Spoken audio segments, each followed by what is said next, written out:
Okay, so hey, I'm Shiva, and I'm Lloyd Presley. we're going to be doing a review on SuperSize Me. SuperSize Me. The movie was directed and starring a guy named Morgan Spurlock, and in 2002 he made it. Didn't come out until 2004. He subjected himself to a diet based on only McDonald's fast food 3 times a day for 30 days and no working out allowed. His objective was to prove why most of Americans are so fat with cases of obesity. And actually the general surgeon called obesity an epidemic. It was getting that bad. He began shooting... Okay, keep going. Okay. He began the shootings submitting himself to a complete checkup with 3 doctors, and along the weeks he compared his weight and results of exams, coming through a scary conclusion while eating McDonald's. Yeah, like in the first week he gained about 10 pounds.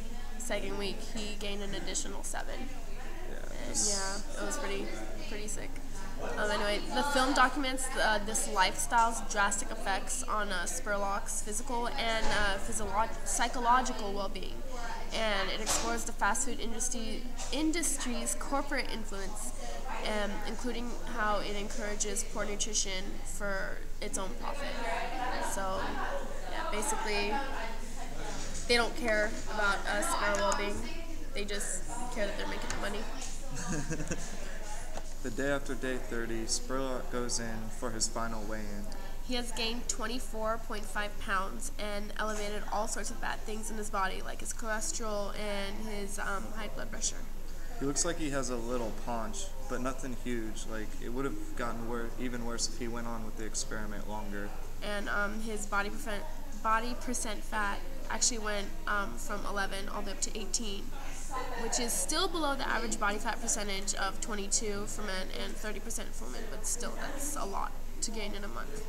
And then Alex immediately detoxes himself from McDonald's so he can get back to his normal self and bad eating habits and lifestyle.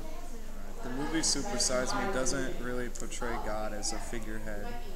In fact, the only time God does come in the picture is when they're quizzing the little kids on who they recognize based on publicity and commercialization, and a picture of Jesus comes up and the kid actually doesn't even know who that is. But he recognizes McDonald, but not Jesus. And the only way God is portrayed is the lifestyle that He intended for us. He intended that we live a fully vegetarian diet. We weren't really meant to eat meat. Yeah, before saying we're picking fruit, nuts, vegetables, even the lions were eating grass, no carnivores or anything. We're just vegetarians. No vegans even. No vegans. I don't know. Think about that one. So since this movie came out, McDonald's announced that they would no longer carry the supersized line anymore. And although they claimed that it had nothing to do with this movie, everyone knows that since that movie came out, it was basically a boycott to McDonald's. Mm-hmm. Yeah. And this movie brought out about physical awareness everywhere, just like how WALL-E made us realize how we are screwing up the planet we live on. But this movie shows us how we're screwing up our bodies with what we choose to eat. Yeah. Okay, so I see this movie, and Lloyd sees this movie as this was just a sign that don't let yourself get carried away with food. Especially McDonald's. Mickey D's is the enemy. None of that. And that fast food is bad, and we can do something to prevent it. But there's the occasional person that believes that it really is the fast food company's fault. Did sue the fast food places and the people who manage the places as well, as a whole business. And since they couldn't really put the blame on anyone else, they kind of went out and did that when really they should be blaming themselves for putting that food in their body. That's a personal choice of theirs, and it's just bad food. And just sitting at home eating Ben & Jerry's. Oh, yeah, God, I should sue someone. There's no one to blame but yourself for putting that food. You are what you eat. So. Exactly. You eat fake, nasty, gross lard, you will become fake, nasty, gross lard. Yeah. It's not there's they're holding a gun to their head, saying, eat this. Yeah, eat this. It's good. It's cheap. But no. It'll kill you. It's bad. Yeah. Okay, so what really popped out about this movie was just the fact, like, all the facts that he came up with. Like, how much weight he gained after just a month of eating nothing but McDonald's. And, just like his day-to-day living, like he wasn't getting as good sleep. Just his functioning as a human being, like, and his immunity just wasn't as good as it was when he was not eating McDonald's every day.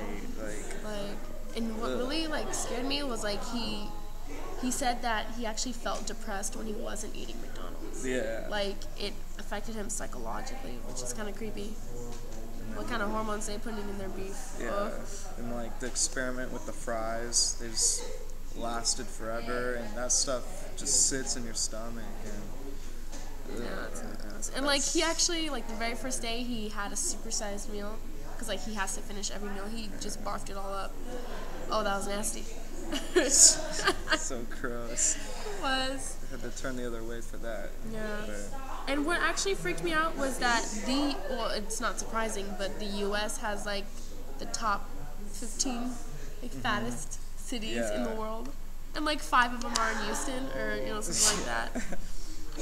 Don't go to Texas; you'll get fat. I'm kidding. Kidding.